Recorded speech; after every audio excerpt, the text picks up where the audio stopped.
الأستاذ خالد البلطان عن حقيقة في بعض الكلمات في حديث الأستاذ خالد الواحد لو يفسرها أحيانا يجد لها تفسيرات، يعني هو رجل ذكي يعرف ماذا يقول، كل كلمة لها مدلول، لكن لا ندخل في تفسيرات حتى يعني لا نثير بعض الأمور.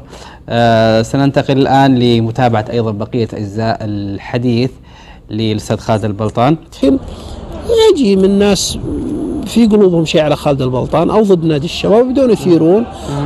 احنا ما نقول هذول ما خلى، هذول وقفوا مع الانديه الخارجيه ضدنا، وقفوا ما بدون ما اسال، وقفوا مع انديه خارجيه ضدنا، وقفوا مع الغريب ضدنا شقيقنا نادي الهلال، فما بالك ايضا الحين يحرضون ويجون. عموما يكفي تصريح الشيخ تركي الابراهيم يعني رئيس نادي الرياض اللي يعتز فيه، وتصريح إن شاء الله، ونقول له يعني ثقتك في خالد البلطان في محلها، نادي الرياض غالي علينا وإحنا أبدا ما نقبل أي ساعة. إحنا الهدف عملت مثل بسيط واضح للعيان، ونادي الرياض بمشيئة الله عودته بتكون فرحة للأهالي مدينة الرياض والجميع الرياضيين.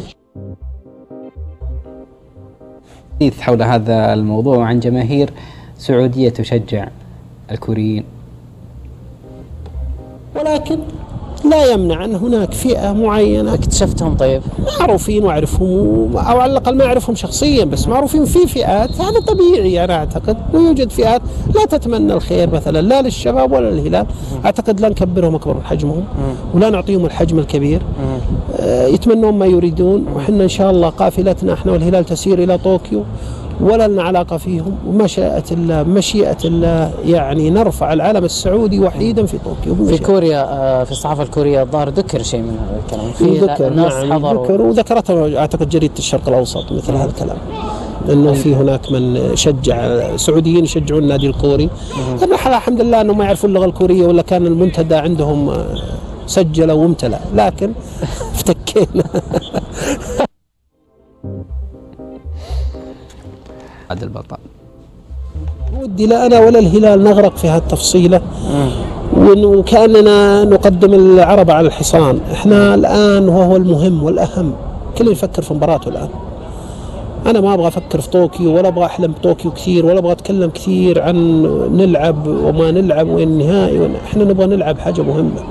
كلمني عن مباراة سونغنام، خلينا نفوز ونتأهل، أو خلينا نحصل على التأهل بأي طريقة. فهمتني؟ هذا في المقام الأول. وأنا رأيي الشخصي أنه ما راح يكون في تغيير، لأن الاتحاد الآسيوي مش اتحاد والله يغير ويلخبط يعني راح تكون ثابتة في طوكيو، فما في داعي فتح الموضوع أساسا أو نظهر أمام الآخرين أنه والله ما نفهم الأنظمة. المباراة مباعة ومباعة على شركات وتذاكر وأمور. والآن الاتحاد الياباني على فكرة أرسل لنا طلب أسماء البعثات في حال تأهلنا، طلبها مسبقا، حتى نوعية الشنط وعددها وش فيها وش فالتحضيرات الآن التفاصيل يعني هم قاعدين يجهزون انفسهم طالبين حتى الفيز الآن لازم ناخذ فيز من اليابان. يعني الموضوع الآن أصبح من المتأخر جدا حديث حول هذا الموضوع. والأنظمة حسب ما أعرفها في الاتحاد الآسيوي لا تجيز مثل هذا الموضوع. نو واي. فما في داعي نفتح، ما في داعي ندوش أنفسنا نروح الرياض ولا طوكيو ولا يطول العمر. خلينا نلعب في الواقواق، خلينا نلعب فريقين سعوديين، وزي ما قلت لك أمطري حيث شئتي. القضية مش نلعب وين.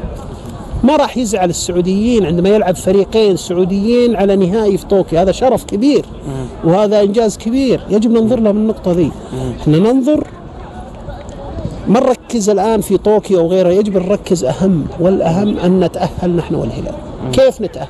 على الهلال يجهزون فريقهم كيف يفوزون يتأهلون، وإحنا نجهز فريقنا نفوز ونتأهل. هذا هو المهم.